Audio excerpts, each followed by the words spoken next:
Karena manusia dalam pergaulan kita memiliki banyak tipe. Ada manusia seperti minyak wangi palsu. Anda tahu minyak wangi palsu? Itu harumnya hanya sampai takbiratul ihram. Pakai begini, Allahu Akbar, wanginya udah hilang. Begitu kita baca Fatihah udah nggak ada wangi lagi. Ada manusia seperti itu. Manusia minyak wangi palsu, harumnya 3 hari, habis itu tinggal nggak wangi. Dan ada juga manusia bagaikan roh, kehadiran mereka untuk Anda membawa kehidupan. Ada juga manusia bagaikan virus, kedatangan mereka untuk Anda membawa penyakit. Ada juga manusia bagaikan obat, datangnya mereka untuk Anda membawa sehat. Jadi kenalilah orang baik-baik. Tidak semua di kanan kiri muka belakang saya ini teman. Ya, mana orang yang menjadi obat, mana orang yang menjadi ruh, dan mana orang yang justru virus, datangnya hanya membawa penyakit.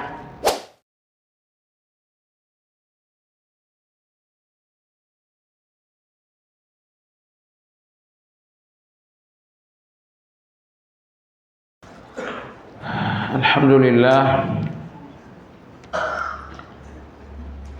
nahmaduhu wa nasta'inuhu wa nastaghfiruh ونعوذ بالله من شرور أنفسنا ومن سيئات أعمالنا من يهد الله فلا مضل له ومن يضلل فلا هادي له وأشهد أن لا إله إلا الله وحده لا شريك له وأشهد أن محمدًا عبده ورسوله لا نبي بعده اللهم صل وسلم على محمد وعلى آله وأصحابه ومن اهتدى بهديه إلى يوم الدين يا أيها الذين آمنوا اتقوا الله حق تقاته ولا تموتن إلا وأنتم مسلمون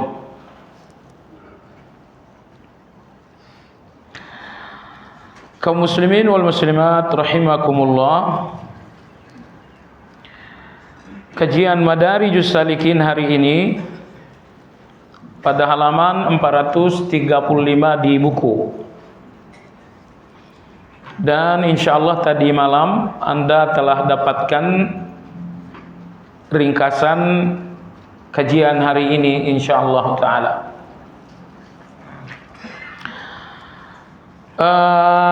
Pembahasan hari ini tentang sebuah judul Hakikat Taubat Nasuh. Ini pembahasan yang ke-12 dalam hukum-hukum taubat.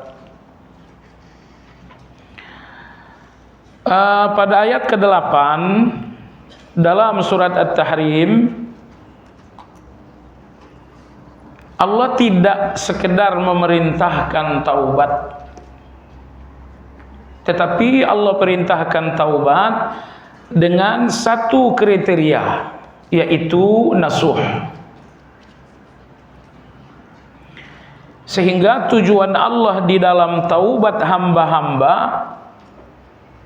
bahwa taubat itu bersifat nasuh. Kalau bahasa sehari-hari kita menyebutnya taubatan nasuha. Apa penjelasan taubat nasuh di kalangan para ahli? Baik, Allah Subhanahu wa taala berfirman, "Ya ayyuhalladzina amanu." Wahai orang-orang yang beriman. Jadi lebih mulia Anda dipanggil dengan sifat daripada Anda dipanggil dengan nama.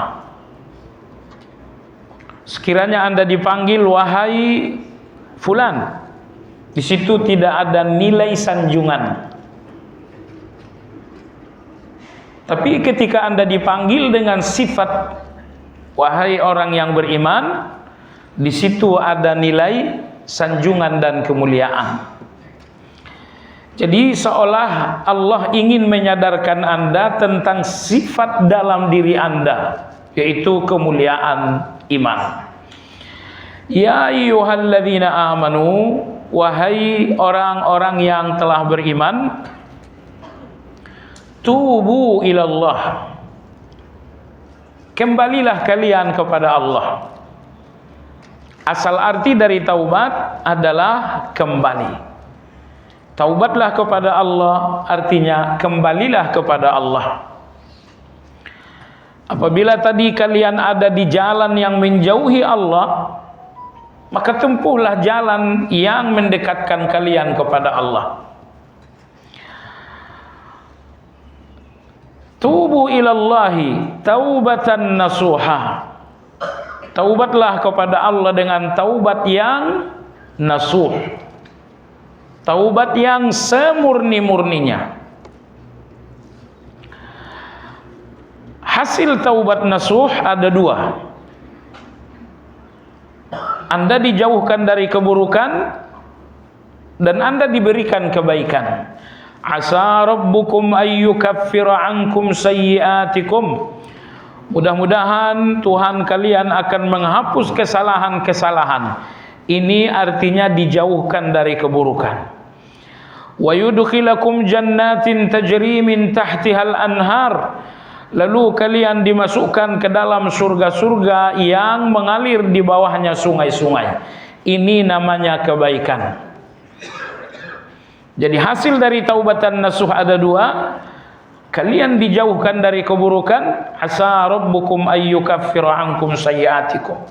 Dan kalian diberikan kebaikan, wa yudkhilakum jannatin tajri min tahtihal anhar. Jadi bahasa agama kita, kadang-kadang Al-Quran dan hadis mengatakan kebaikan, atau kadang-kadang disebutkan keburukan. Kalian diberikan kebaikan dan dijauhkan keburukan. Apa pengertian buruk dan baik? Buruk dan baik, buruk artinya adalah hal-hal yang tidak diinginkan. Kalian dijauhkan dari keburukan, dijauhkan dari hal-hal yang tidak diinginkan. Dan kalian diberikan kebaikan, artinya kalian diberikan keinginan-keinginan. Tetapi dalam ayat ke-6 surat At-Tahrim ini, keburukan yang dimaksudkan adalah puncak dari segala keburukan, yaitu neraka. Dan kebaikan yang dimaksudkan adalah puncak dari segala kebaikan, yaitu surga. Baik. Jadi taubatan nasuh membuahkan dua hal. Kalian dijauhkan dari keburukan yang puncaknya adalah neraka, dan kalian akan tersampaikan kepada kebaikan yang puncaknya adalah surga. Baik, Imam Ibnu Qayyim rahimahullah mengatakan ayat tersebut menegaskan bahwa terlepas dari keburukan dengan dua hal. Pertama, terhapusnya dosa. Terhapusnya dosa berarti Anda lepas dari keburukan. Semua keburukan dunia dan akhirat berpangkal pada dosa. Maka orang-orang yang ahlul basirah, orang-orang yang berpandangan jauh, mereka enggak melihat dosa yang ada di depan mata sebagai dosa, tapi mereka melihat keburukan-keburukan di belakang dosa. Riba itu uang. Bagi orang yang memandang dengan basirah, mereka tidak lihat uangnya. Yang mereka lihat adalah laknat di balik riba. Jadi basirah adalah orang yang memandang lebih dari sekedar yang di depan mata. Kalau tidak punya basirah ini, makanya kita sering terjebak dengan apa yang di depan mata. Riba, saya pinjaman riba 500 juta, artinya saya ganti mobil. Itu di depan mata. Tapi di balik mata, di balik itu apa? Di balik itu malapetaka, di balik itu kekayaan akan hancur. Nah, orang-orang dinamakan ahli basirah kalau dia tidak lagi memandang yang di depan mata. Yang membuat orang fokus dengan yang di depan mata adalah hawa nafsu. Dan yang membuat orang mampu melihat di balik yang kasat mata adalah keimanan. Jadi Anda yang memandang dengan keimanan, Anda memandang dengan basirah. Maka Anda tidak melihat zina itu lagi sebagai kenikmatan, tapi Anda melihat zina ini adalah kehancuran. Anda tidak melihat lagi manipulasi itu sebagai keuntungan, tapi Anda akan melihat manipulasi itu adalah penjara. Apabila Anda memandang dengan iman, Anda akan memandang dengan basirah, sehingga Anda tidak melihat sesuatu apa adanya, tetapi Anda melihat sesuatu berdasarkan dampaknya. Berdasarkan dampaknya. Kalau saya begini, apa dampaknya? Yang melihat dampak baik dan yang buruk, ini hanya orang yang memandang dengan iman. Karena orang yang memandang dengan iman, mereka memiliki kacamata yang bernama kacamata basirah. Salat itu ucapan dan gerakan-gerakan khusus. Ini bagi orang yang memandang dengan kasat mata. Adapun orang yang memandang dengan iman, mereka punya kacamata, sehingga mereka melihat salat lebih dari sekedar ucapan dan gerakan. Mereka melihat salat, kata mereka, salat ini terbukanya pintu rezeki. Salat ini jauhnya seseorang dari syahwat. Salat ini terbukanya pintu surga yang bernama pintu salat. Jadi jamaah sekalian, usahakan memandang segala sesuatunya dengan iman Anda. Kalau Anda tidak memandang dengan iman, maka Anda akan memandang dengan hawa nafsu. Dan kalau Anda memandang dengan hawa nafsu, 1000 alasan akan tetap pandangan hawa nafsu itu keliru. Misalnya Anda melakukan pinjaman riba, itu pandangan hawa nafsu. Betapapun Anda membangun 1000 alasan untuk pinjaman riba, tetap saja pinjaman riba enggak akan jadi benar dengan 1000 alasan Anda. Jadi alasan-alasan yang banyak ini hanya Anda sedang menipu diri sendiri saja. Jadi sekali lagi jamaah sekalian, apapun yang harus Anda pandang, yang harus Anda nilai, pastikan Anda memandang dan menilai dengan keimanan. Penilaian-penilaian Anda dengan keimanan Anda ini basirah. Orang yang memandang dengan basirah, mereka enggak melihat sesuatu apa adanya, tapi mereka melihat sesuatu berdasarkan dampak baik dan dampak baik dan dampak buruk. Ini istri saya bawel sekali, saya ceraikan saja. Oh, itu Anda lihat bawelnya, itu pandangan mata kepala. Coba Anda memandang dengan iman dan basirah, artinya lihat dampaknya. Ini berarti kalau cerai hancurlah anak-anak yang jumlahnya sebanyak 7 orang. Ketika Anda memandang dengan basirah, saya ulangi, Anda tidak akan melihat sesuatu apa adanya, tapi Anda akan melihat sesuatu berdasarkan dampaknya. Dampaknya di dunia dan dampaknya di akhirat. Itulah betapa pentingnya pandangan basirah. Di mana saya dapatkan pandangan basirah? Jawabannya, ambil keimanan Anda untuk memandang. Baik. Terhapusnya dosa. Ini lepasnya seseorang dari keburukan. Pertama, bahwa Anda terhapus dosa. Nomor 2, memasuki surga. Memasuki surga. Dan keduanya adalah hasil dari taubatan nasuh. Terhapusnya dosa, kemudian Anda masuk surga. Inilah 2 hasil dari taubatan nasuh. Imam Ibnu Qayyim berkata, nasuh berarti murni. Nasuh berarti murni, yakni memurnikan taubat dari segala penipuan, dari segala kotoran, dari segala keburukan. Murnikan taubat sehingga di dalam taubat ini enggak ada penipuan.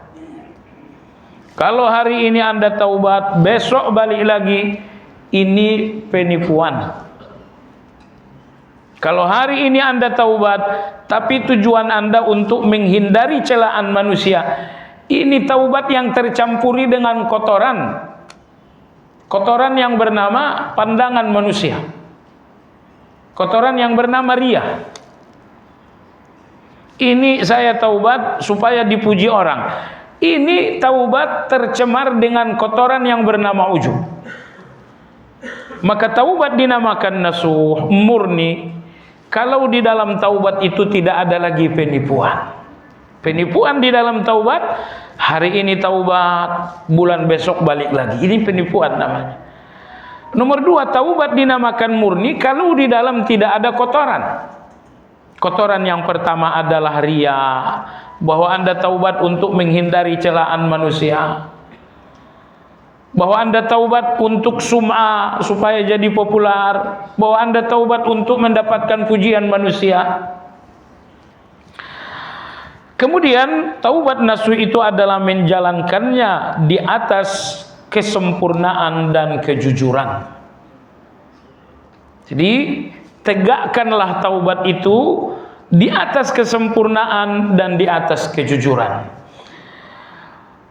Jemaah sekalian, Imam Izz bin Abdussalam rahimahullah, beliau mengatakan tingkat amal itu dipengaruhi 3 hal. Pertama, dipengaruhi hukumnya. Nomor 2, dipengaruhi oleh hubungannya. Nomor 3, dipengaruhi oleh buahnya. Tingkat amal ada yang tinggi, ada yang rendah, ada yang sedang. Ini dipengaruhi oleh 3 hal ini. Pertama, dipengaruhi oleh hukum. Maka amal-amal yang hukumnya fardu ain tentu lebih tinggi daripada amal yang hukumnya fardu kifayah ataupun sunnah. Nomor 2, level amal itu tinggi rendah ditentukan oleh hubungan. Hubungannya dengan siapa? Misalnya ada 2 perbuatan sama-sama fardu ain, yang satu berhubungan dengan Allah, yang satu berhubungan dengan selain Allah. Dari segi hukum sama-sama fardu ain, tapi yang satu berhubungan dengan Allah, yang satu berhubungan dengan manusia. Mana yang lebih tinggi? Tentu yang berhubungan dengan Allah. Misalnya seperti kisah Juraij. Seandainya Anda melakukan salat wajib, kemudian orang tua Anda memanggil, Anda dihadapkan dengan 2 fardu ain. Salat wajib adalah fardu ain, memenuhi panggilan ibu adalah fardu ain. Cuman yang satu fardu ain berhubungan dengan yang maha besar, yang satu fardu ain berhubungan dengan seorang hamba. Maka yang paling tinggi dari 2 fardu ain ini adalah yang berhubungan dengan Allah. Contoh yang kedua, Anda bersedekah.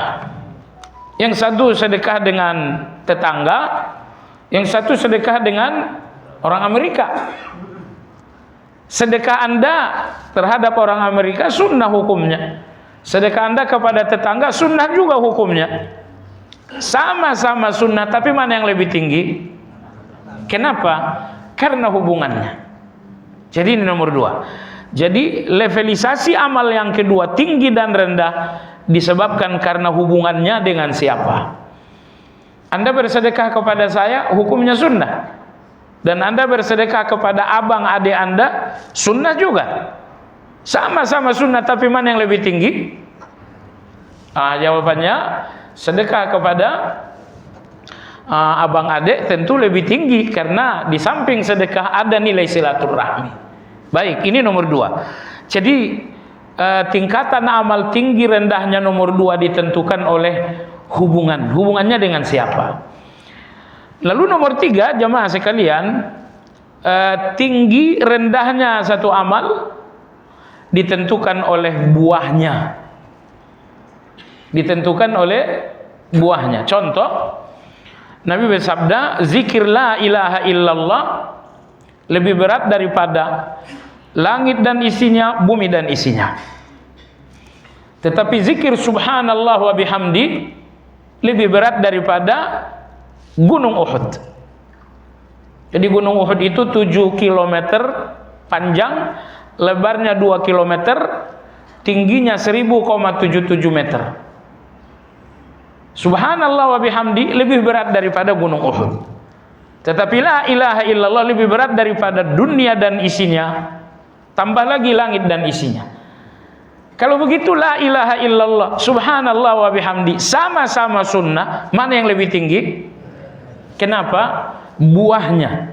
Ini buahnya lebih berat daripada langit dan isinya tambah isinya. Baik. Jadi dengan demikian jemaah sekalian yang saya hormati, kemuliaan bervariasi levelnya, ada yang tinggi, ada yang rendah. Apa yang menentukan levelisasi ini? Jawabannya, pertama hukumnya, yang kedua hubungannya, yang ketiga buahnya. Maksud kita di sini adalah taubatun nasuha itu adalah taubat di atas kejujuran. Di atas kejujuran. Anda jujur kepada manusia, hukumnya wajib. Anda jujur kepada Allah, hukumnya wajib juga. Tapi dua kejujuran ini mana yang lebih tinggi? Jujur Anda ini hukumnya sama-sama wajib kan? Tapi jujur yang berhubungan dengan Allah tentu lebih tinggi daripada jujur yang sekedar berhubungan dengan manusia. Baik. Apa komentar ulama-ulama kita terkait dengan taubatan nasuh? Di sini Imam Ibnu Qayyim rahimahullah pertama sekali menyebutkan komentar para sahabat, kemudian komentar para tabi'in. Nah, karena Nabi kita bersabda, khairun nas qarni, thumma alladhina yalunahum, thumma alladhina yalunahum. Manusia terbaik mereka yang hidup sezaman dengan aku. Lalu kemudian zaman berikutnya yaitu tabi'in. Lalu berikutnya adalah zaman tabi'it tabi'in. Nah, cuman saya lihat banyak yang keliru. Ya, mereka mengatakan zaman sahabat, zaman tabi'in, zaman tabi'it tabi'in. Zaman tabi'it tabi'in, mereka mengatakan Imam Abu Hasan Al-Asy'ari masuk di sini. Berarti beliau termasuk salaf. Jawabannya salah. Yang membedakan masa sahabat, tabi'in, tabi'it tabi'in, patokannya bukan angka tahun sekian, bukan itu patokannya. Kalau patokannya seperti itu, generasi sahabat 100 tahun pertama, generasi tabi'in 100 tahun kedua, generasi tabi'it tabi'in 100 tahun ketiga. Berarti sampai di 300 tahun Hijriah itu dinamakan tabi'it tabi'in. Keliru jamaah sekalian. Patokan salafus saleh 3 generasi betul, tapi patokan 3 generasi ini bukan angka tahun. Patokannya adalah mayoritas. Ini ditegaskan Imam Ibnu Taimiyah. Dinamakan masa sahabat ketika mayoritas mereka hidup. Dan itu hanya sampai di zaman Ali radhiyallahu anhu.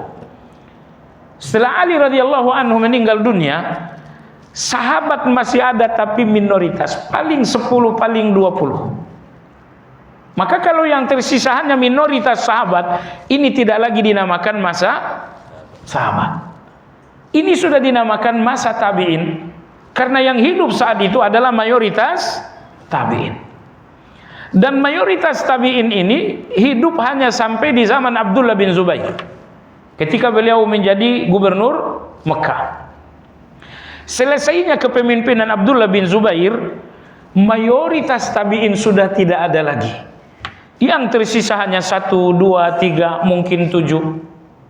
Kalau yang tersisa hanya minoritas tabi'in, maka ini tidak lagi dinamakan masa tabi'in. Berarti sekarang kita masuk kepada masa tabi'it tabi'in. Nah, masa tabi'it tabi'in ini berakhir pada kepemimpinan Bani Umayyah. Kepemimpinan Bani Umayyah. Jadi berakhir Bani Umayyah, yang tersisa hanya 1, 2, 3 orang tabi'it tabi'in. Sehingga walaupun mungkin beberapa orang tabi'it tabi'in masih ada di zaman Bani Abbasiyah, ini tidak lagi dinamakan masa tabi'it tabi'in. Nah, Imam Abu Hasan Al-Asy'ari beliau hidup di kapan? Beliau hidup di masa Abbasiyah. Di masa Abbasiyah bukan lagi masa salaf, tidak lagi tiga generasi pertama. Kenapa? Karena di masa Abbasiyah adanya tabi'in hanya beberapa orang. Jadi kalau mereka hanya minoritas dalam satu masa, maka masa itu tidak dinisbahkan kepada mereka. Nah, mudah-mudahan saya ulangi biar Anda tidak salah ya. Karena di media sosial banyak orang yang suka nulis, suka bicara. Karena sukanya nulis bicara, kadang-kadang pertimbangan kebenarannya rendah. Sampai kapan satu masa dinamakan masa sahabat? Sepanjang mayoritas sahabat masih hidup. Rasulullah wafat, para sahabat jumlahnya lebih 20.000 orang. Nah, dan mayoritas sahabat itu hanya hidup sampai di zaman Ali. Hanya di zaman Ali. Selesai zaman Ali, ada sahabat yang masih hidup tapi minoritas. Sudah nggak banyak lagi. Kalau mereka sudah tidak banyak, maka zaman tidak dinamakan zaman mereka. Maka ini dinamakan zaman tabi'in. Kenapa dinamakan zaman tabi'in? Karena mayoritas tabi'in hidup di zaman ini. Karena mereka mayoritas, maka dinamakanlah zaman ini zamannya tabi'in. Nah, Abdullah bin Zubair radhiyallahu anhu, cucu Abu Bakar, gubernur Mekah. Beliau meninggal dunia dibantai oleh Hajjaj bin Yusuf Al-Thaqafi. Berakhirnya Abdullah bin Zubair radhiyallahu anhu, berakhirnya pula masa tabi'in. Karena sepeninggal Abdullah bin Zubair, sisa tabi'in hanya minoritas. Kalau sisanya hanya minoritas, maka zaman tidak dinamakan zaman tabi'in. Maka masuklah zaman yang ketiga, yaitu tabi'in. Dinamakan zaman tabi'in karena mereka mayoritas. Nah, jemaah sekalian, lalu zaman tabi'in ini berakhir pada masa Bani Umayyah. Selesai Bani Umayyah, sisa tabi'in hanya sedikit, sehingga zaman tidak lagi dinamakan zaman tabi'in karena jumlah mereka sangat sedikit. Ini apa dong? Berarti sekarang sudah masuk ke masa khalaf, bukan masa salaf lagi. Maka masa khalaf itu diperkirakan berakhirnya masa Umayyah dan masuknya zaman Abbasiyah. Jadi mohon difahami, jadi 3 generasi ini patokannya bukan tahun. Itu keterangan dari mana? Ini keterangan disampaikan oleh Imam Ibn Taimiyah rahimahullah ta'ala. Kalau keterangan ini tidak ada yang membantah, berarti keterangan ini punya kebenaran yang tinggi. Ada keterangan lain kah? Ada keterangan lain dari Imam As-Suyuti rahimahullah. Beliau mengatakan masa sahabat itu sampai tahun sekian. Tapi ujung-ujungnya nggak jauh beda dengan penjelasan Imam Ibn Taimiyah. Maka penjelasan yang benar-benar logis, masa sahabat tabi'in bukan ditentukan dengan angka, tapi ditentukan oleh mayoritas. Sepanjang mayoritas sahabat hidup dinamakan masa sahabat. Kalau yang hidup mayoritas tabi'in dinamakan masa tabi'in. Kalau yang hidup mayoritas tabi'in dinamakan masa tabi'in. Wallahu ta'ala a'lam. Jadi di sini Anda lihat Imam Ibnu Qayyim akan memberikan penjelasan tentang taubatan nasuh. Pertama penjelasan dari para sahabat, kemudian penjelasan dari tabi'in.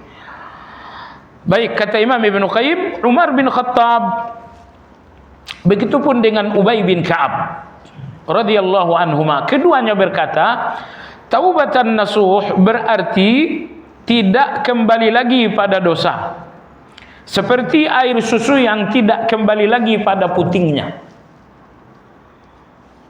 Nah, Anda memeras susu sapi, Anda peras, keluarlah susu dari putingnya.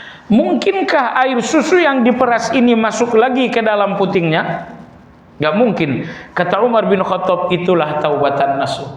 Saat kamu meninggalkan dosa dan kamu tidak balik lagi, seperti tidak baliknya air susu kepada puting, ini yang dinamakan dengan taubatan nasuh. Jadi taubat dengan tafsir Umar bin Khattab dan Ubay bin Ka'ab radhiyallahu anhuma, ini artinya taubat dengan tingkat kejujuran yang sangat luar biasa. Taubat seperti ini taubat tanpa sedikit pun ada penipuan. Baik, ini penafsiran Umar bin Khattab radhiyallahu anhu dan Ubay bin Ka'ab. Berikutnya Imam Al-Kalabi rahimahullah, beliau berkata, taubat nasuh adalah istighfar dengan lisan, penyesalan dengan hati, dan menahan anggota tubuh. Jadi taubatan nasuh itu hubungannya dengan 3 anggota tubuh Anda. Pertama, taubatan nasuh berhubungan dengan lidah Anda, istighfarlah. Nomor 2, taubatan nasuh berhubungan dengan hati Anda, menyesallah. Nomor 3, taubatan nasuh berhubungan dengan seluruh anggota tubuh, kendalikanlah, tahanlah. Ini komentar Imam Al-Kalabi rahimahullah. Berikutnya adalah komentar Imam Muhammad bin Ka'ab Al-Qurazi. Beliau seorang tabi'in. Beliau mengatakan, taubatan nasuh berarti menghimpun 4 hal.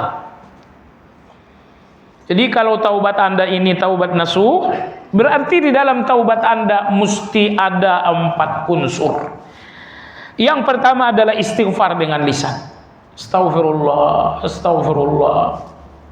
Setiap kali Anda ingat dengan dosa, ingatlah dosa itu sambil terus-menerus beristighfar.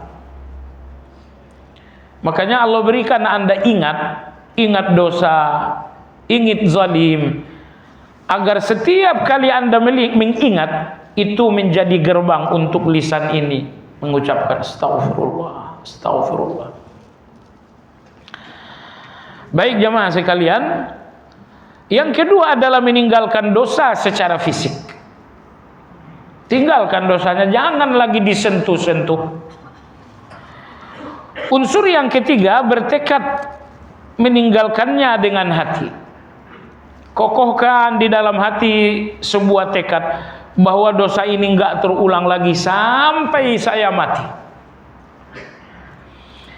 Yang keempat ini sangat penting, bagian dari taubatan nasuh, kata Imam Al-Qurazi rahimahullah, bahwa Anda meninggalkan pergaulan-pergaulan yang buruk. Mana dalilnya yang keempat ini? Dalilnya banyak. Salah satunya adalah seorang yang melakukan pembunuhan terhadap 100 nyawa.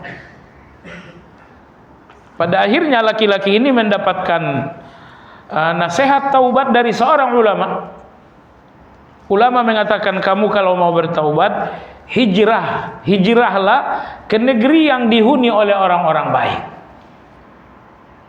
Maka hijrah menuju negeri yang ditinggali oleh orang-orang baik, ini bagian dari taubat. Dengan kata lain, meninggalkan lingkungan yang buruk adalah bagian dari taubatan nasuh. Kenapa demikian? Karena kita ini lemah. Taubat ini mungkin hanya kokoh hari ini. Besok taubat ini mungkin akan lemah. Kalau taubat Anda lemah lalu bertemu dengan orang-orang yang buruk, maka kemungkinan besar Anda akan kembali lagi. Karena manusia dalam pergaulan kita memiliki banyak tipe. Ada manusia seperti minyak wangi palsu. Anda tahu minyak wangi palsu? Itu harumnya hanya sampai takbiratul ihram. Pakai begini, Allahu Akbar, wanginya udah hilang. Begitu kita baca Fatihah udah nggak ada wangi lagi. Ada manusia seperti itu. Manusia minyak wangi palsu, harumnya 3 hari, habis itu tinggal nggak wangi. Dan ada juga manusia bagaikan roh. Kehadiran mereka untuk Anda membawa kehidupan. Ada juga manusia bagaikan virus, kedatangan mereka untuk Anda membawa penyakit. Ada juga manusia bagaikan obat, datangnya mereka untuk Anda membawa sehat. Jadi kenalilah orang baik-baik. Tidak semua di kanan kiri muka belakang saya ini teman. Ya, mana orang yang menjadi obat, mana orang yang menjadi ruh, dan mana orang yang justru virus, datangnya hanya membawa penyakit. Maka Imam Muhammad bin Ka'ab al-Qurazi, seorang tabi'in, beliau mengatakan, bagian dari taubat bahwa Anda berlari dari orang-orang yang buruk. Jauhi mereka. Menjauhi dalam arti jangan lagi bergaul dengan mereka. Kalau cuma sekedar basa-basi, basa tapi basi, berikan basa-basi itu kepada semua orang. Keramahan Anda jemaah sekalian, ramah saja dengan semua orang. Ini penjudi, ramah saja. Oh, ini bankir, bank konvensional, ramah saja. Tapi soal pergaulan, jangan lagi berikan pergaulan Anda kepada orang-orang buruk. Baik, menjauhi orang-orang buruk, tidak bergaul dengan orang-orang buruk, kata Imam Al-Qurazi, ini adalah unsur keempat dalam taubatan nasuh. Baik, berikutnya di sini Imam Ibnu Qayyim menyimpulkan. Imam Ibnu Qayyim berkata, taubatan nasuh berarti 3 hal. Yang pertama, taubat yang menyeluruh atas semua dosa. Ini taubatan nasuh. Unsur pertama, taubat ini menyeluruh. Jadi kalau dosa Anda ada 10, taubatlah dari ke-10 dosa tersebut. Kalau Anda cuma taubat atas 2 dosa, 8 lagi masih jalan, ini tidak dinamakan taubatan nasuh. Jadi taubatan nasuh pertama harus totalitas terhadap semua dosa. Ini yang tersebut dalam doa Nabi kita, Allahumma ghfirli zambi kullah, diqqahu wa jillah, wa awwalahu wa akhirah, wa alaniyatahu wa sirrah. Ya Allah, ampunilah dosaku semuanya, yang kecil dan yang besar, dari yang pertama sampai yang terakhir, baik yang nampak ataupun yang rahasia. Ya Allah, ampuni semuanya. Ataupun dalam sabda lain Rasulullah sallallahu alaihi wasallam bersabda, Allahumma ghfirli ma qaddamtu wa ma akhartu wa ma a'lantu wa ma asrartu wa ma asraftu wa ma anta a'lamu bihi minni ya arhamar rahim. Ya Allah, ampunilah semua yang berlalu, ampunilah semua yang akan datang, ampunilah semua yang terang-terangan dan terbuka, ampunilah semua yang tertutupi dan rahasia, ampunilah semua yang berlebih-lebihan, ampunilah bahkan yang terakhir, ampunilah ya Allah dosa yang Engkau tahu dan aku sudah tidak ingat lagi. Ampunilah ya Allah. Ini 2 hadis ini dalil sehingga Imam Ibnu Qayyim mengatakan taubatan nasuh adalah taubat yang total, menghentikan dosa semuanya tanpa satu pun tersisa. Baik. Kemudian yang kedua, bagian dari taubatan nasuh adalah mengokohkan tekad dan kejujuran di atasnya. Ini taubat Anda ini kejujuran enggak? Kejujuran maksudnya bahwa Anda enggak balik lagi, Anda enggak mengulang lagi. Ini unsur kedua. Unsur yang ketiga agar dinamakan taubatan nasuh adalah memurnikannya dari segala kesalahan serta menjalankannya dengan penuh rasa takut dan rasa harap kepada Allah, bukan taubat untuk melindungi harga diri atau melepaskan diri dari celaan manusia. Jadi ini taubat jangan sampai ada kotoran di dalam. Kotoran apa? Kotoran di dalam niat. Anda taubat untuk melindungi kehormatan. Yo, kalau saya berdosa nanti apa kata orang? Oh, ini taubat untuk melindungi kehormatan. Ini bukan taubatan nasuh. Kenapa enggak korupsi? Ya kalau korupsi nanti saya dicela orang. Nah, ini taubat bukan taubatan nasuh. Karena di dalam ada kotoran. Taubat Anda untuk menghindari celaan manusia. Jadi taubat nasuh, taubat yang murni, kata Ibnu Qayyim, bahwa Anda taubat semata-mata karena takut dan harap kepada Allah. Anda takut kepada Allah karena inilah dosa-dosa yang sangat banyak. Tapi takut itu tidak membuat Anda putus asa, karena takut itu berdampingan dengan harap. Jemaah sekalian, mohon difahami, ahlu sunnah wal jamaah dalam bertazkiyatun nufus, dalam membersihkan jiwa, selalu mendampingkan takut, cinta, dan harap. Ini tazkiyatun nufusnya ahli sunnah. Emangnya ada yang lain? Ada yang lain. Kaum tasawuf falsafi, tasawuf mereka, tazkiyatun nufus mereka hanya membangun cinta. Hanya membangun cinta saja. Maka orang-orang tasawuf falsafi ini, mereka nggak pernah terdengar berbicara rasa takut kepada Allah Azza wa Jalla. Karena tazkiyatun nufus mereka, ya, ilmu tentang hati bagi kalangan tasawuf falsafah, bagaimana membangun cinta kepada Allah. Ini tazkiyatun nufus yang keliru. Ibnu Qayyim rahimahullah menjelaskan ini dalam catatan lain. Kata Ibnu Qayyim rahimahullah, kalau cinta dipisahkan dari takut, cinta ini akan membuat seseorang lancang kepada Allah Azza wa Jalla. Akan membuat seseorang lancang kepada Allah. Ambil contoh misalnya, satu riwayat yang belum tentu benar tapi populer. Jadi nilai validitasnya tidak jelas tapi sangat populer. Riwayat ini mirip dengan cerita hantu. Hantu itu kan benar tidaknya wallahu alam. Tapi cerita hantu itu masyhur sekali. Nah, cerita berikut konon dari Rabi'atul Adawiyah rahimahullahu ta'ala.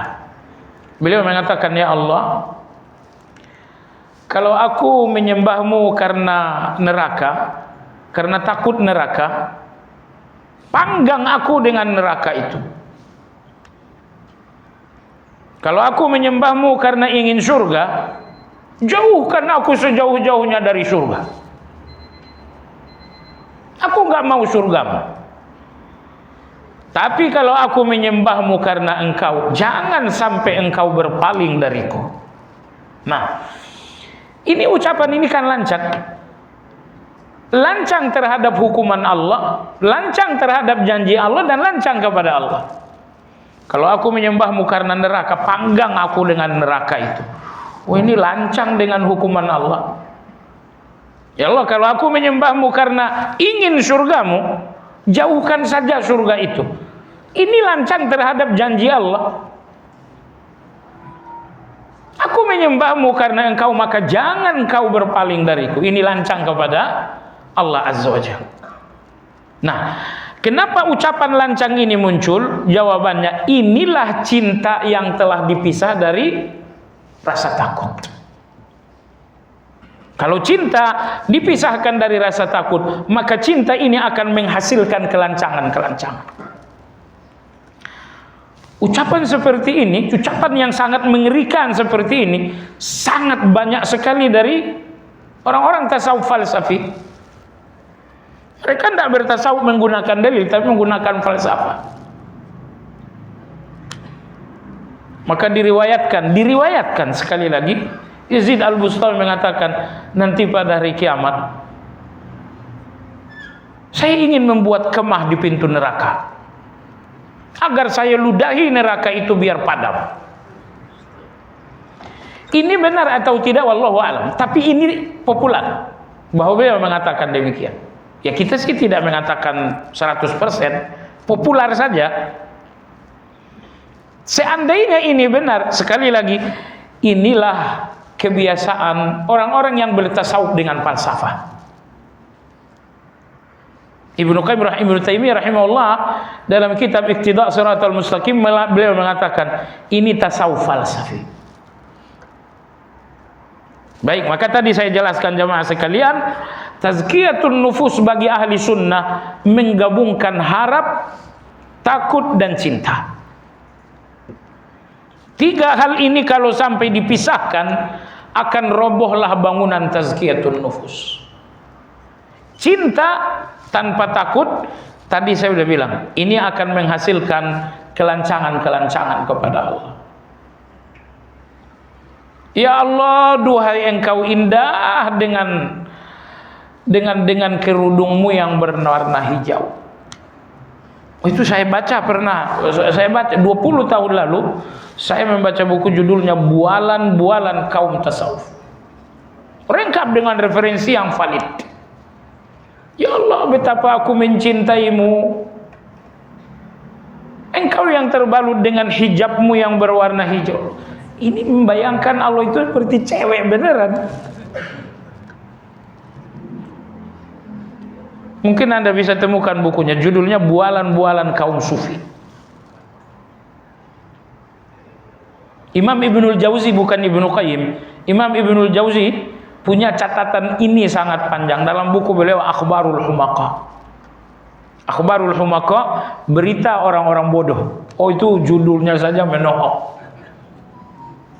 Berita orang-orang bodoh. Ada satu cerita itu benar-benar bikin saya ketawa tuh. Kata Imam Ibnul Jauzi dalam buku ini, ada seorang ahli tasawuf, beliau membaca Al-Quran, nangis sesungguhkan. Nangisnya luar biasa. Begitu diperiksa, ternyata ayat yang dibaca, yas'alunaka 'anil mahid qul huwa adza. Mereka bertanya kepadamu tentang wanita yang sedang mens. Katakan wanita mens itu kotor. Ini nggak ada hubungannya dengan air mata kan? Apa hubungannya dengan air mata? Kalau ayat bercerita tentang surga, oh itu air mata. Ayat bercerita tentang azab, itu air mata. Tapi kalau ayat cerita tentang wanita mens, di mana letak air matanya? Tapi si fulan ini menangis sesungguhkan. Ibnu Al-Jauzi, Abul Faraj Ibnu Al-Jauzi, beliau menulis ini dalam cerita Akhbarul Humaqa. Baik, tadi Ibnu Qayyim rahimahullah mengatakan taubatan nasuh itu taubat yang dijalankan oleh seseorang antara takut dan harap. Kalau harapan Anda berlebihan di dalam taubat, Anda bertaubat dengan harapan yang berlebihan ini membuat Anda sombong. Saya sudah taubat. Taubat saya sudah pasti diterima oleh Allah. Oh, ini harapnya Anda ini overdosis. Harapan overdosis membuat seseorang sombong. Tapi kalau takutnya yang overdosis membuat orang putus asa. Saya sudah taubat, tapi diterima enggak ya? Jangan-jangan enggak diterima. Ini takut kalau sudah berlebihan membuat manusia menjadi putus asa. Maka seimbanglah antara sayap kanan, harapan, sayap kiri, rasa takut.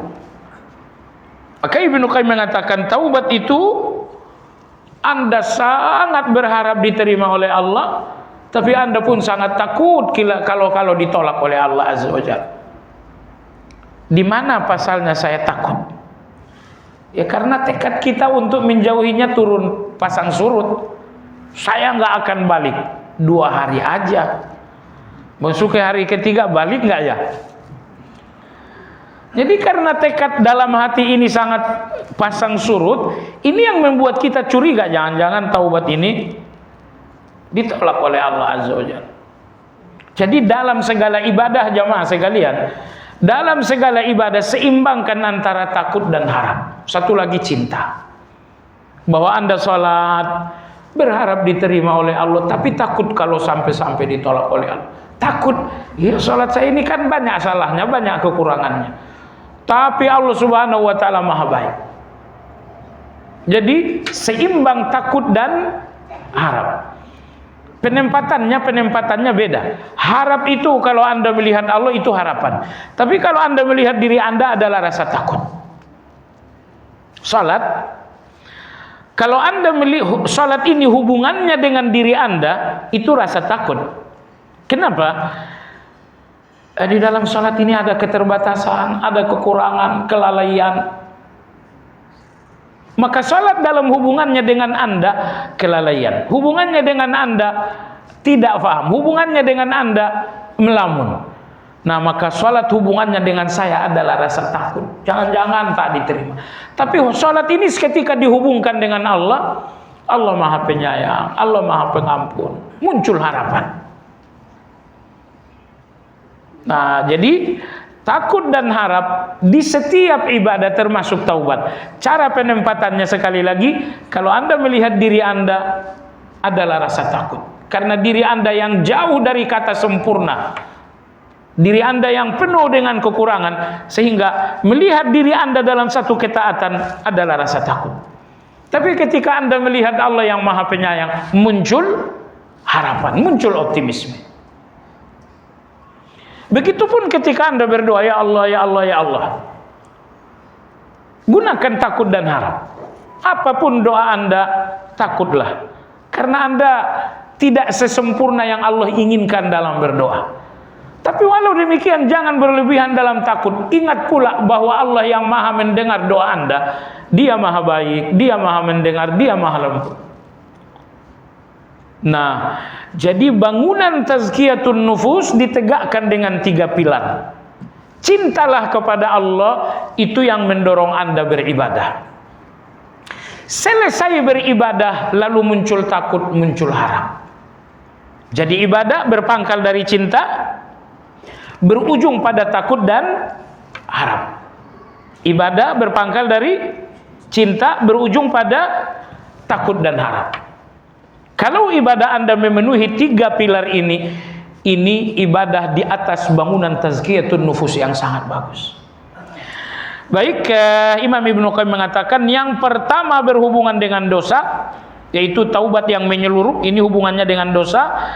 Yang kedua berhubungan dengan pelaku dosa, yaitu bertekad enggak mengulangi, ini hubungannya dengan diri Anda. Dan yang ketiga berhubungan dengan Allah, yaitu Anda takut dan Anda harap. Nah, sehingga 3 unsur ini di dalam taubat adalah unsur taubatan nasuh. Tinggalkan dosa, ini hubungannya dengan dosa. Bertekadlah, ini hubungannya dengan Anda yang bertaubat. Antara takut dan harap ini hubungannya dengan Allah. Sehingga taubatan nasuh itu berhubungan dengan 3. Berhubungan dengan dosanya, berhubungan dengan pelakunya, dan berhubungan dengan Allah. Taubatan nasuh dalam hubungannya dengan dosa, tinggalkan semuanya. Taubatan nasuh dalam hubungannya dengan pelaku dosa, bertekadlah, enggak mengulanginya lagi sama sekali. Taubatan nasuh dalam hubungannya dengan Allah, takut dan harap. Baik jamaah sekalian yang saya hormati, sampai di sini insyaallah pembahasan ke-13 yang akan datang adalah tentang menghapus dan mengampuni. Apa bedanya dosa dihapus dan dosa diampuni? Nah, ini akan kita bahas pada pertemuan yang akan datang insyaallah taala. Mudah-mudahan kajian ini bermanfaat bagi Anda yang hendak bertanya, dipersilakan.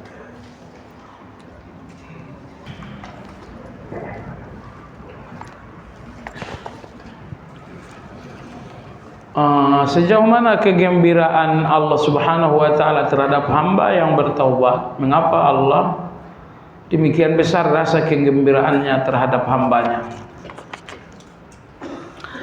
Ini pembahasan sudah berlalu, tapi memang perlu terus dibahas. Ibnu Qayyim mengatakan satu-satunya ibadah yang dalam penegasan dalil membuat Allah gembira bukan salat. Betul, salat membuat Allah ridha, tapi tidak membuat Allah gembira. Gembira itu lebih khusus dari sekedar ridha. Nah, jadi satu-satunya ibadah yang membuat Allah gembira adalah taubat. Apa sebabnya? Imam Ibnu Qayyim rahimahullah menegaskan, dari semua makhluk, berapa jumlah makhluk? Hanya Allah yang Maha tahu. Dari semua makhluk yang paling dicintai oleh Allah adalah makhluk yang bernama manusia. Makanya ketika Allah akan mengangkat khalifatan fil ard, yang diangkat adalah manusia. Maka ketika Allah ingin mengutus seorang rasul, yang diutus adalah manusia. Jadi Allah Subhanahu wa taala lebih mencintai manusia melebihi semua makhluk yang lain. Nah, Ketika makhluk yang dicintai oleh Allah ini membangkang, Allah benci. Tapi ketika kemudian dia kembali lagi kepada Allah, ini Allah gembira. Jadi gembiranya Allah karena Anda bertaubat, karena Anda adalah makhluk yang paling dicintai oleh Allah Azza wa Jalla, melebihi segala makhluk. Allah tidak memilih malaikat itu untuk menjadi khalifah. Allah pun tidak memilih malaikat itu untuk mendakwahkan kalamnya. Makanya begitu Allah menciptakan manusia, Allah ingin khalifah, Allah pilih manusia. Allah ingin rasul, Allah pilih manusia. Begitu manusia ini udah jadi diciptakan, Allah panggil malaikat, malaikat, sujud kalian kepada manusia. Kalau panggil jin, dalam hal ini iblis, sujud kalian kepada manusia. Jadi betapa Allah sangat mencintai manusia. Dan Anda lebih sadar, lebih paham lagi ketika Anda memahami hadis berikut. Khalaqallahu Adam ala suratihi. Allah menciptakan Adam seperti bentuknya Allah. Seperti bentuknya Allah. Kata Nabi begitu. Apanya yang sebentuk dengan Allah itu jangan dicari lagi. Itu jangan dicari lagi. Ini dinamakan hadits surah. Di sini tergelincir Imam Ibnu Khuzaimah. Intinya Allah menciptakan Adam seperti bentuknya Allah. Dalam hal apa? Jangan dicari. Tapi bahwa Allah mengatakan Allah ciptakan Adam dengan bentuknya Allah, ini menunjukkan betapa manusia ini istimewa sekali. Baiklah, makanya ketika manusia yang bersalah ini kembali lagi kepada Allah, oh ini kembalinya makhluk yang sangat dicintai. Makanya Allah gembira. Kadang masih banyak terlihat jamaah di tempat kami ketika salat terlihat gerakannya tidak sesuai syariat. Namun mereka tidak mau belajar dan terus-menerus melakukan salat seperti itu. Bagaimana dengan perasaan anak yang khawatir terhadap kondisi tersebut? Gerakan orang dalam salat itu pertama gerakan yang memang sia-sia. Nomor dua, gerakan salat tapi salah. Ini dua kesalahan. Gerakannya gerakan salat tapi salah. Misalnya Allahu Akbar. Ya ini gerakan salat tapi salah. Bersedekap cuma 3 riwayat. Riwayat 1 dan 2 riwayat Wa'il bin Hujur, riwayat ketiga riwayat Sahal bin Sa'ad. Riwayat pertama letakkan di pergelangan. Riwayat kedua genggam. Riwayat yang ketiga di lengan. Ini 3 riwayat tentang bersedekah. Tiba-tiba datang seorang bersedekah, Allahu Akbar. Bersedekapnya di sikut. Kayak orang kedinginan. Ini gerakan salat tapi salah. Gerakannya gerakan salat tapi salah. Atau misalnya ada takbir, Allahu Akbar. Oh, jari-jarinya terlalu renggang. Ini memang gerakan salat tapi salah. Ini kesalahan gerakan yang pertama. Gerakan salah, gerakan salat yang salah. Gerakan salah yang kedua, gerakan yang bukan gerakan salat. Nah, kalau Anda udah belajar sunnah, Anda selamat dari gerakan salah yang pertama. Gerakan-gerakan salat Anda, takbir, sedekap, ruku, sujud. Gerakan-gerakan salat Anda, gerakan-gerakan yang benar. Di mana kesalahan Anda? Muncul gerakan yang bukan gerakan salat. Ini kesalahan juga. Lagi salat misal, Alhamdulillahirabbil alamin, Ar-Rahmanir-Rahim. Jadi pahami, ini dua-duanya gerakan salah. Orang-orang yang belum belajar sunnah, gerakan salah mereka adalah gerakan salat yang salah. Kalau Anda udah belajar sunnah, gerakan salah Anda adalah gerakan yang bukan gerakan salat, ditambah-tambah dalam salat. Nambah-nambah juga. Kalau yang tadi merubah, kalau Anda menambah, Allahu Akbar, Alhamdulillahirabbil alamin, Ar-Rahmanir-Rahim. Kan banyak sekali. Berlebihan kawan-kawan kita. Berlebihan. Apa yang dilakukan? Anda nambah-nambahin. Emangnya pegang-pegang jenggot itu gerakan sholat? Iya, kalau memang Anda sedang gatal banget. Kalau sedang gatal ya anggaplah itu darurat atau kebutuhan. Ini nggak ada daruratnya jemaah sekalian. Lagi sholat tahu-tahu. Wah, baik jemaah sekalian. Nah, ketika Anda melihat kesalahan seperti itu, pertama bersihkan hati. Pertama bersihkan hati. Maksudnya apa? Lihat kesalahan orang lain seperti Anda melihat musibah. Anda ikut saya khutbah Jumat di Nur Iman beberapa minggu lalu. Jangan melihat kesalahan orang lain dengan benarnya Anda. Kalau Anda melihat salahnya orang lain dengan benarnya Anda, sikap Anda menyalahkan, sikap Anda memvonis, sikap Anda menuduh. Tapi kalau Anda melihat kesalahan orang lain sebagai musibah, orang ini salah, Masya Allah ini musibah, Anda akan melihat kesalahan orang lain dengan rasa kasihan. Dengan rasa kasihan. Nah, maka yang pertama adalah lihat kesalahan orang lain bahwa Anda melihat satu musibah, sehingga Anda kasihan, lalu Anda mendekatinya dengan nasihat-nasihat yang lembut. Gitu ya. Nomor dua, ketika Anda melihat kesalahan orang lain, selamatkan pula hati Anda. Apa itu? Dia salah dalam gerakan, tapi insya Allah hatinya penuh dengan ikhlas. Sehingga Anda nggak melihat orang ini hanya dari satu jendela, salah. Oh tidak, dia salah dalam 1 dan 2, tapi dia benar dalam 20. Wah, seimbanglah dalam hal ini. Oh, saya nggak lihat benarnya, saya nggak lihat benarnya, cuman mungkin saya nggak tahu. Nah, dan yang ketiga, Anda nasihati dengan cara yang baik. Seorang muslim yang awalnya awam tentang hukum syar'i, kemudian dia coba belajar ilmu agama, hingga tiba di mana dia mengalami ujian hidup yang bertubi-tubi. Apakah dengan kata lain orang yang mencoba mendekatkan diri dengan Allah, dia dapat dikatakan dia sedang mendeklarasikan diri agar diberikan ujian hidup yang semakin berat?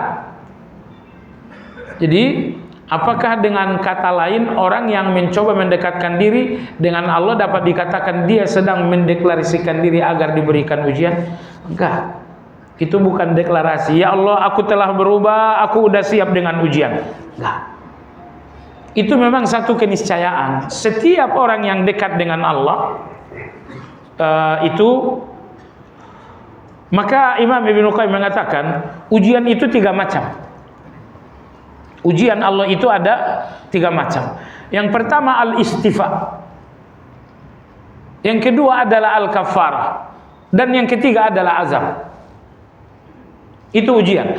Kadang-kadang Allah menguji istifa karena Allah sedang memilih Anda untuk naik level.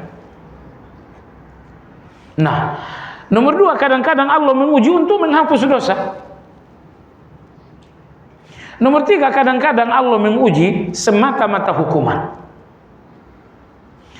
Ini 3 macam ujian. Rasul-rasul diuji oleh Allah bukan karena dosa, bukan untuk menghapus dosa. Semua rasul-rasul diuji oleh Allah dengan alasan yang pertama, al-istifa, ingin memilih mereka untuk level yang lebih tinggi.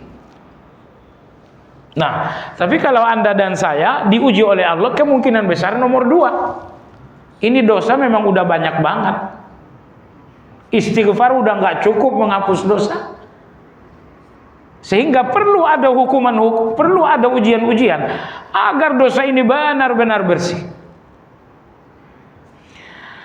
Tetapi jemaah sekalian yang saya hormati, indahnya satu cobaan. Datang ujian, minta tolong ke fulan nggak bisa bantu, minta tolong ke fulan nggak bisa bantu, minta tolong ke fulan, 10 orang telah saya datangi minta tolong, nggak ada yang bisa bantu. Anda tersiksakah itu? Justru di situ keindahan. Di mana indahnya? 10 orang tak ada yang bisa bantu padahal Anda telah datang. Itu artinya Allah sedang memutuskan Anda dengan semua manusia agar Anda hanya mengandalkan Allah Subhanahu wa ta'ala. Kalau orang 1, orang 2 bisa membantu, Anda tidak diputuskan Allah dari manusia, yang artinya Anda masih bersandar kepada manusia. Jadi jamaah sekalian, ketika Allah tidak mau Anda bersandar kepada manusia, maka Allah putuskan Anda dari manusia. Fulan tidak bantu, fulan tak menolong, fulan tak mendukung. Anda jangan tersiksa. Anda nggak boleh baper, fulan tak bantu, fulan tak menolong, fulan sama-sama ngaji nggak mendukung.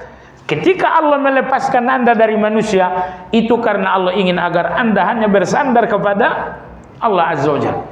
Sehingga mohon maaf, doa Anda akan semakin luar biasa. Kekeliruan kita dalam berdoa, masalah kita mengalahkan doa kita. Padahal mestinya doa kita mengalahkan masalah. Masalah Anda itu penyakit, dan doa Anda ini adalah obat. Penyakit ini akan hilang kalau doa ini sesuai dosis. Misalnya apa sih masalah Anda? Anak saya bandelnya luar biasa. Baik, didoakan enggak? Ya hari Jumat saya doain sekali seminggu. Oh, penyakit parah Anda obati dengan dosis yang sangat kecil, penyakit enggak bakal sembuh. Tapi kalau misalnya anak bandel ini Anda guyur dengan doa, pagi hari diguyur dengan doa, nanti duha diguyur dengan doa, nanti zuhur diguyur dengan doa. Masya Allah, ini namanya penyakit Anda obati dengan dosis yang besar. Oh, ini obat keras, dosis besar. Ini penyakit pasti selesai. Nah, jadi pastikanlah jamaah sekalian, ujian-ujian Anda kalah dengan doa. Jangan doa ini yang kalah dengan, misalnya, kalau dinilai ujian Anda nilainya 70, nilai doa Anda berapa? 20. Wajar. Wajar.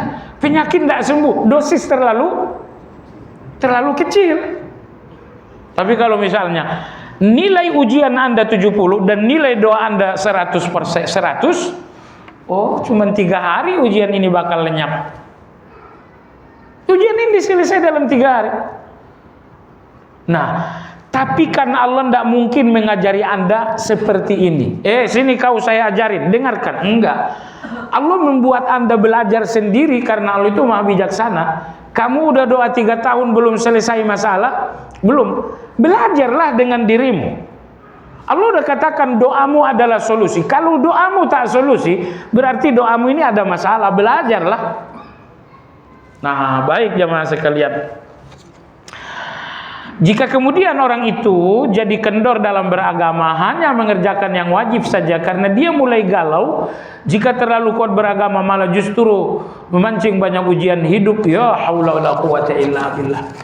Iya, ini betul ini. Saya tidak boleh kencang-kencang kalilah beragama. Agama terlalu kencang, ujian pun nanti tambah kencang. La haula wala quwata illa billah. Dengar baik-baik. Imam Ibnu Taimiyah ngasih Anda dan saya nasihat bagus banget. Kata Ibnu Taimiyah begini, bagi orang-orang yang ahli ma'rifat, artinya mereka mengenal Allah, mereka mengenal diri. Bagi orang yang ahli ma'rifat, justru ujian itu nikmat. Ujian itu tidak sakit, ujian itu nikmat. Baik, Ibnu Taimiyah rahimahullah memberikan contoh. Kata beliau dalam Majmu' Fatawa, Rabi'atul Adawiyah lagi. Beliau Rabi'atul Adawiyah suatu hari pernah megang pisau motong apa, tiba-tiba jari-jarinya nyaris terpotong. Darah mengucur dan ini daging telah menganga. Rabi'atul Adawiyah rahimahullah ta'ala, beliau tersenyum. Orang-orang mengatakan darah mengucur, luka menganga, tapi Anda tersenyum. Rabi'atul Adawi mengatakan, saya nggak ngelihat darahnya, tapi saya melihat dosa saya sedang diampuni. Tuh. Kalau Anda selalu memandang lahiriah, sakit sekali ujian itu jemaah sekalian. Tapi kalau Anda basirah tadi, ujian saya, dosa saya hapus. Ujian saya insya Allah kedudukan saya makin naik. Maka Rabi'atul Adawi Anda lihat, beliau enggak lagi deg-degannya dengan darah, dengan luka. Beliau tersenyum. Beliau mengatakan darah ini dosa saya yang diampuni. Jadi jamaah sekalian, sehingga orang-orang yang ahli ma'rifat itu nggak ada yang merasa sakit dengan ujian. Kalau ujian itu bagi Anda masih sakit, Anda belum ahli ma'rifat. Anda belum mengenal Allah, Anda belum mengenal diri. Karena banyak yang tak dikenal, makanya ujian ini sakit. Kalau Anda mengenal Allah, Anda faham kenapa Allah kirimkan ujian. Kalau Anda mengenal diri, Anda pun paham kenapa ujian ini datang. Nah, kalau Anda sudah seperti itu modelnya, maka ujian ini enggak lagi sakit, tapi ujian ini justru nikmat. Seorang dai yang mengajarkan ilmunya, sementara dia juga harus banting tulang nyari nafkah untuk kebutuhan keluarganya, sehingga dia tidak bisa maksimal dalam memperdalam ilmunya sebelum didakwahkan. Apakah nilai pahalanya bisa lebih besar di sisi Allah dibanding seorang dai yang memang dijamin kebutuhan hidupnya sehingga bisa fokus dalam ilmu agamanya seperti para ulama di Timur Tengah? Jamaah sekalian yang saya hormati, ini ngeri-ngeri sedap baca pertanyaan ini. Jaminan rezeki itu bukan ikhtiar kita. Bukan itu jaminan, Anda jangan salah. Jaminan rezeki kita Allah. Jaminan rezeki kita adalah Allah. Jadi begini, saya dagang, itukah jaminan saya? Oh bukan. Ya, saya gaji itukah jaminan rezeki? Ya bukan. Misalnya kalau saya seorang dai yang dapat jaminan dari Duta Besar Arab Saudi, itu 1 bulan saya dapat 20 juta itu. 1 bulan saya dapat 20 juta. Seseorang merekomendasikan saya, tapi saya setengah hati sebetulnya. Saya ikut ujian, saya gagalkan saja diri sendiri. Saya lagi nyari hewan korban, ditelepon dari Duta Saudi, kamu kesini ujian. Kok nggak pakai ngomong-ngomong ujian, kita lagi nyari kambing. Jadi jamaah sekalian yang saya hormati, jadi kalau misalnya dai-dai dari Saudi digaji 20 juta sebulan, apakah itu jaminannya? Bukan jaminan. Di mana bukan jaminannya? Jaminan rezeki itu antara income dengan keadaan. Income saya 20 juta sebulan, tapi misalnya keluarga saya harus cuci darah sehingga sebulan butuh 30 juta. Ini 20 juta jaminan nggak? Ya bukan. Bukan jaminan lagi. Misalnya income saya 50 juta, besar sekali kan? Besar sekali. Tapi ternyata ada seorang keluarga yang harus dirawat dan perawatan per harinya, per minggunya aja 10 juta. Income 50 juta ini jaminan tidak? Jadi jamaah sekalian, Anda jangan berpikir jaminan itu nilai dari income Anda. Justru yang lebih jaminan adalah sehat walafiatnya Anda, itu yang lebih jaminan. Walau misalnya pemasukan Anda cuma 5 juta, tapi Masya Allah semuanya baik-baik. Anak pertama beasiswa, anak kedua beasiswa, anak ketiga beasiswa. Sehingga 5 juta ini cuma beli permen doang. Masalahnya beras di rumah juga dikirimin dari kantor. Jadi 5 juta ini cuma beli permen doang. Itu berkah sekali. Jadi jemaah sekalian, dan saya katakan ya, urusan rezeki rahasianya ada dalam satu hadis qudsi. Ini hadis ini bagi saya sendiri sangat berpengaruh. Insya Allah bagi Anda juga, karena hati kita sama. Allah berfirman dalam hadis qudsi, Ibn Adam, tafarrag li ibadati. Hai Ibn Adam, fokus kalian ibadah, fokus. Jadikan ibadah itu fokus kalian. Kalau kalian fokus, kau berikan 2 hal. Pertama apa? Amla qalbaka ghinan, akan kupenuhi hatimu dengan rasa cukup. Ini motor ya udah, ini aja, ngapain mobil. Rumah kamu segini, ya udah ini aja, ngapain mewah-mewah. Istri cuma satu saja, ngapain banyak-banyak. Jadi Allah berikan hati rasa cukup. Karena kalau hati ini udah lapar, nggak ada kenyangnya jamaah sekali. Ini motor bulan besok harus diganti. Baru ganti 3 hari, oh ini harus diganti lagi. Baru ganti lagi, Anda capek sekali. Ganti. Rumah pindah, capek sekali Anda itu. Kalau hati Anda udah lapar, dunia dan isinya nggak pernah bikin Anda kenyang. Maka Nabi mengatakan, kalau seorang anak Adam dikasih emas 1 lembah, misal usia Anda 300 tahun tuh nggak bakal habis kan?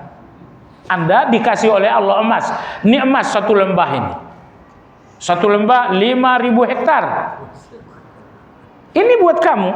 Artinya emas 1 lembah itu nggak akan habis dengan usia Anda 300 tahun. Tapi tetap saja Anda nyari lembah yang kedua. Oke, Anda alokasi emas 2 lembah. Ini cukup untuk usia Anda 1000 tahun. Tetap saja Anda akan mencari lembah emas yang Kenapa? Bukan soal banyak, soal sedikit. Hati Anda itu lapar. Maka Allah berfirman, fokus kalian ibadah, hatimu akan kupenuhi dengan rasa cukup. Nomor 2, fokus kalian ibadah, niscaya semua pintu-pintu kemiskinan di depan kalian aku tutup. Nah, jadi ini cara terbaik cari rezeki. Anda fokus dalam ibadah. Cari rezekinya biasa-biasa aja. Ibadahnya yang perlu luar biasa. Nah, sebagian kita enggak. Cari rezekinya luar biasanya, ibadahnya minimal. Hasilnya apa? Hati Anda kurang. Hasilnya apa lagi? Di depan Anda pintu-pintu kemiskinan menganga. Apa maksudnya? Sehat Anda itu pintu kemiskinan. Kalau sampai Anda sakit parah, jual rumah, jual mobil, jual aset. Coba lihat. Terbuka pintu kemiskinan yang membuat Anda melarat. Anak-anak Anda itu pun pintu kemiskinan. Bagaimana kalau anak pertama bertingkah sehingga Anda harus bayar denda senilai 5 miliar? Allah mengatakan pintu-pintu kemiskinan semuanya aku tutup. 1. Nomor 2, hatimu aku penuhi dengan rasa cukup. 2 hal ini kalau kalian fokus ibadah. Tapi kalau kalian tidak fokus ibadah, nomor 1, hati kalian kurang. Ya Allah, belajar jamaah sekalian, belajar, kenali hati Anda. Kalau hati Anda kurang, nggak ada yang kurang. Ibadah Anda saja yang salah. Orang yang nggak fokus dalam ibadah, hatinya isinya kurang. Misalnya pun Anda dikasih wanita seluruh dunia, Anda kan kurang itu. Misalnya Pak Presiden Jokowi kasih ini Istana Bogor buat kamu saja, kurang. Karena kurang itu bukan soal sedikit banyak. Kamu tak fokus ibadah, hatimu isinya kurang. Nah, maka sampai kajian ini, cobalah kalau Anda masih punya mental kurang, ibadah Anda gak beres.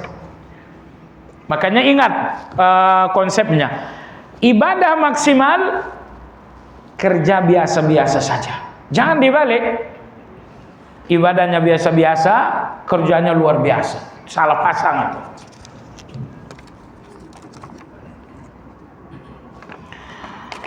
Ibadah yang secara syar'i 100% diterima, 100% kita nggak tahu. Kemungkinan besar iya. Mohon pencerahannya agar ibadah umroh benar-benar menjadi penggugur dosa, dan nasihat agar bisa beribadah bisa maksimal di Mekah Madinah. Oh, Masya Allah. Manasiknya mestinya sama saya ini. Sudah, kalau mau diterima ajak aja saya bakal ikut. Siapa ini yang nanya? Ajak lagi saya nggak bakal nolak insya Allah. Pertama ikhlas, yang kedua fahami manasik umrah, dan yang ketiga ini yang penting, tujuan Anda di Medina bukan hotel tetapi masjid. Tujuan Anda di Mekah adalah masjid bukan hotel. Kalau lebih lama di hotel daripada di masjid, oh ini yang nggak ngerti tujuan, nih. Nah maka selesai subuh, zikir pagi, pulang, Anda makan. Kalau tidak cepat pulang, nanti tutup resto, Anda nggak bisa makan.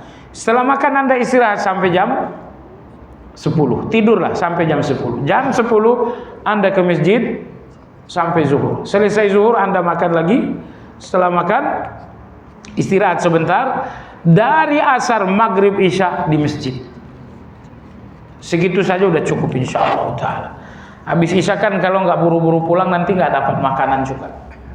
Nah, nanti ke masjid lagi jam 3. Jam 3 baru ke masjid. Nah, itu soal pembagian waktu. Wallahu taala alam, selebihnya fokus ibadah, bersihkan hati, belanja-belanja dikurangin. Sambil lewat aja, sambil pulang dari masjid belanja, sambilan aja. Baik jemaah sekalian, subhanakallahumma bihamdika asyhadu an la ilaha illa anta astaghfiruka wa atubu ilaik. Alhamdulillah rabbil alamin. Assalamualaikum warahmatullahi wabarakatuh.